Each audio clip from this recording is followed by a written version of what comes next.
talk to me, so you can see what's going on, what's going on, what's going on, yeah, what's going on, what's going on, what's going on, what's going on.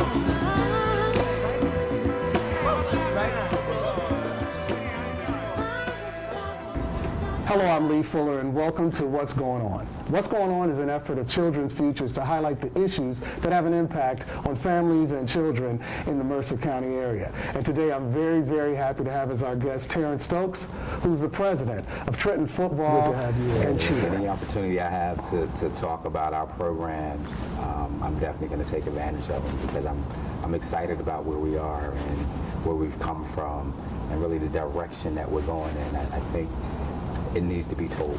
Well, because we're going to cover all that, and we definitely want to know the direction that the program is going. But tell us a little bit about the program for those of you who are not familiar with the dynamic youth program that is the Trenton Youth Football and Cheer program. You're in for a treat. You are really in for a treat. So tell us about the program. Well, Trenton Youth Football and Cheerleading, it's actually two organizations. The umbrella being Trenton Youth Football and Cheer. But underneath that umbrella, we have Trenton-Born Football and Cheerleading, which was a program for kids that are ages 5 to 14, some 15-year-olds, to be able to participate in football, cheer, and dance. And dance as well. Activities as well, yes. Whereas the Trenton Little Tornadoes, it's really a junior high school program, which is which has an unlimited weight class for football players. So for those kids who are unable to fit into the Pop Warner age and weight breakdown that they have, we also have the Trenton Little Tornadoes to be able to incorporate and really service as many young people as possible. And that was one of the things that I found fascinating, because it does give students and youth an opportunity, and I didn't realize the restrictions there were in Pop Warner in terms of weight, etc. Yeah, Pop Warner I don't want to say restrictions. I think from a safety perspective, they try to make sure that kids of like age and weight and really much skill level are playing together. Okay. Because now we're in this age and era of concussion awareness, so you really don't want a kid that's 8 years old playing against a guy that's 13 years old. Just from a developmental standpoint, they don't work. So when we talk about the restrictions of Pop Warner, it's really about making the game safe so that kids can have some level of success and begin to really feel good about themselves and continue playing or continue participating in the sport. Well, that's excellent. I grew up in Chicago, and at 10 years old, well, yes, the South Side. All right. But I had some challenges because at 10 years old, I matured. Going into the summer, into my 5th grade year, I probably gained 15 pounds, had facial hair, had a huge afro, and my voice got deeper. So even with Little League Baseball and also with football, there were some concerns because some of the other kids, I was larger than at the same age. So, but to find out on the junior high level, there is an opportunity and an outlet for those kids that don't fit the traditional mold. That's really the unlimited weight class. So I mean, you can have a guy that's 12 years old and 80 pounds, 6th grader playing on the same field as a kid that's 14 years old and in 8th grade that's 300 pounds. I see.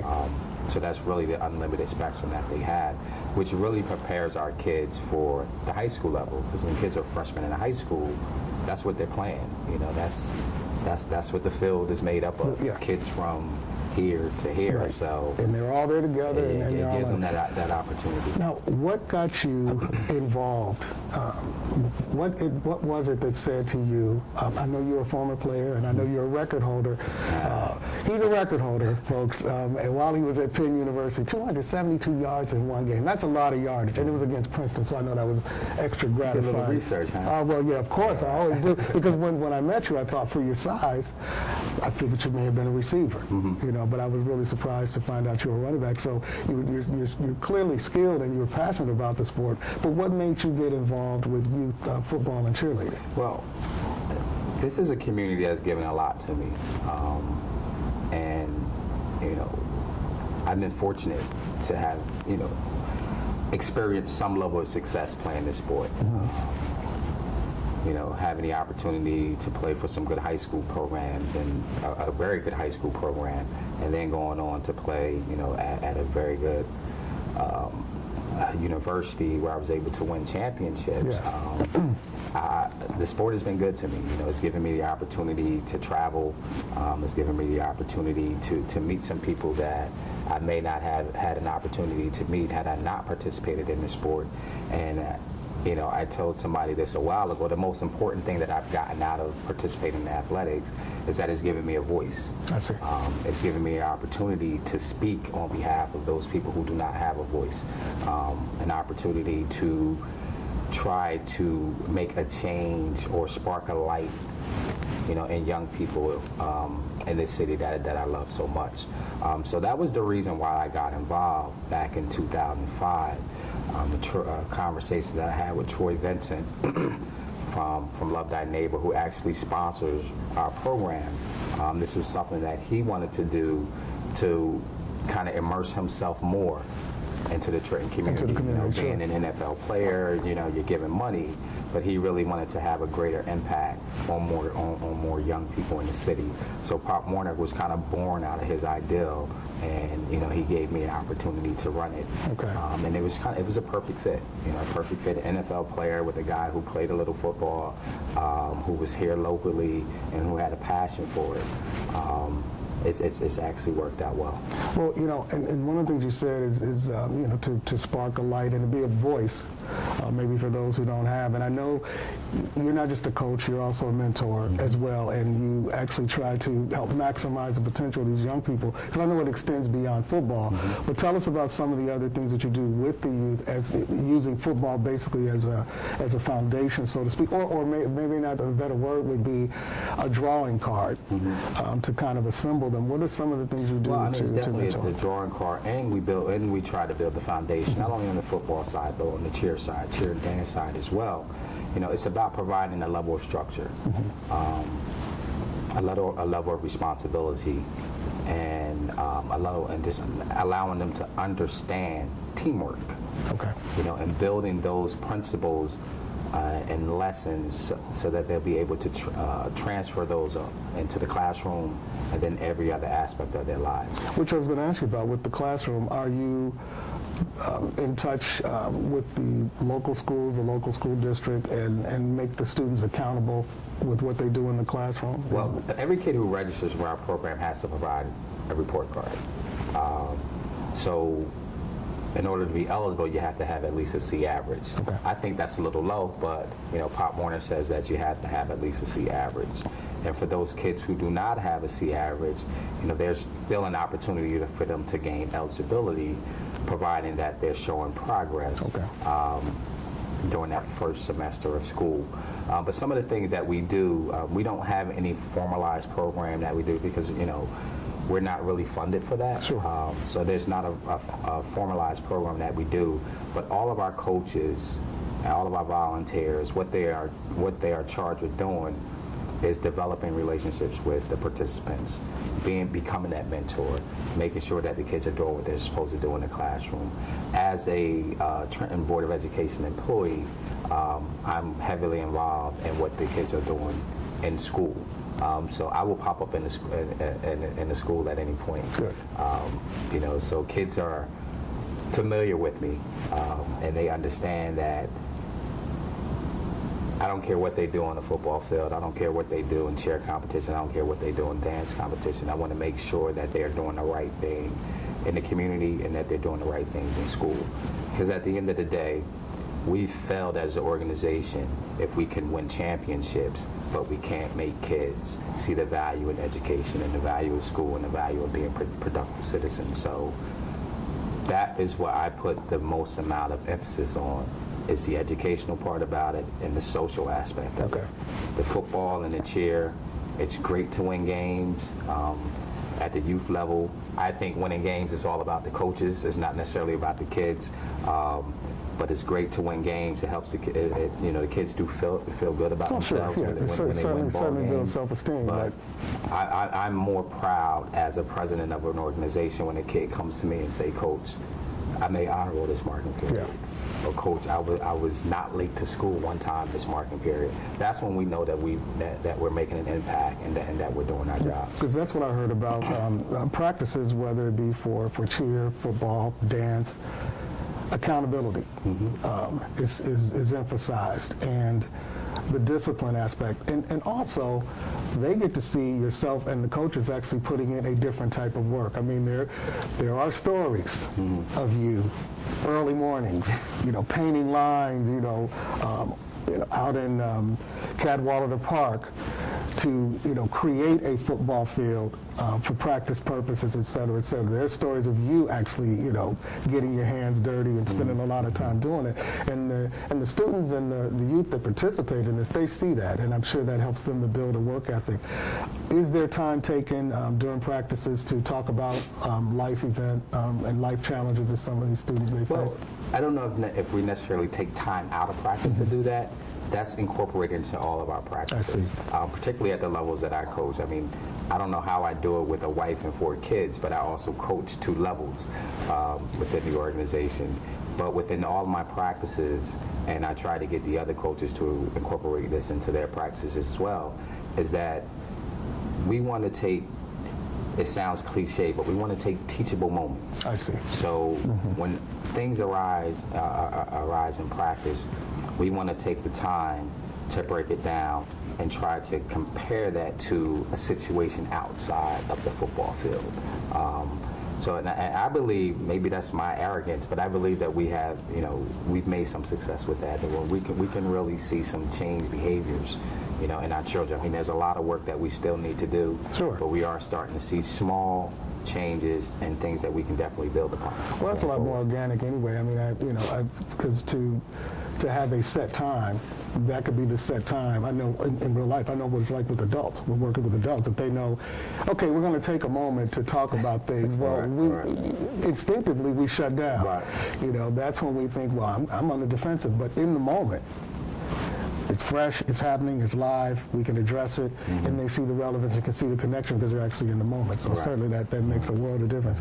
Now, this was a pretty good season for one of the teams. Yeah, we had a dance team that did very well.